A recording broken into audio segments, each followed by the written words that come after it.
नागेन्द्रहाराय त्रिलोचनाय भस्माङ्गरागाय महेश्वराय नित्याय शुद्धाय दिगम्बराय तस्मै नकाराय नमः शिवाय नमः शिवाय नमः शिवाय हर हर भोले नमः शिवाय मन्दाकिनी सलिलचन्दनचर्चिताय नन्दीश्वर प्रमथनाथ महेश्वराय मन्दारपुष्प बहुपुष्पसुपूजिताय तस्मै मकाराय नमः शिवाय नमः शिवाय नमः शिवाय हर हर भोले नमः शिवाय शिवाय गौरी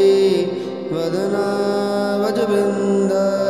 सूर्याय दक्षाधरनाशकाय श्रीनीलकण्ठाय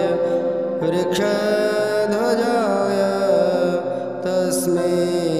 शिकाराय नमः शिवाय नमः शिवाय नमः शिवाय हर हर भोले नमः शिवाय वसिष्ठकुम्भोद भवगोतमार्य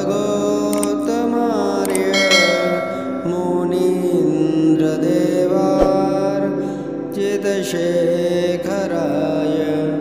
चन्द्रार्कवेश्वा नरलोचनाय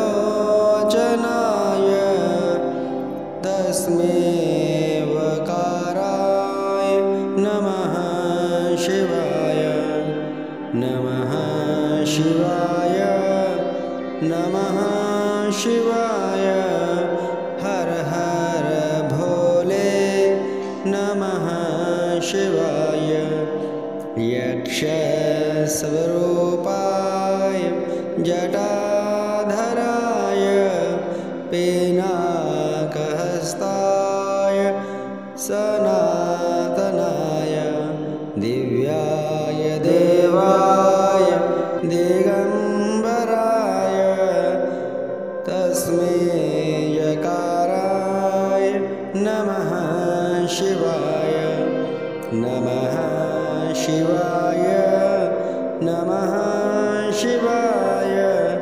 हर हर भोले नमः शिवाय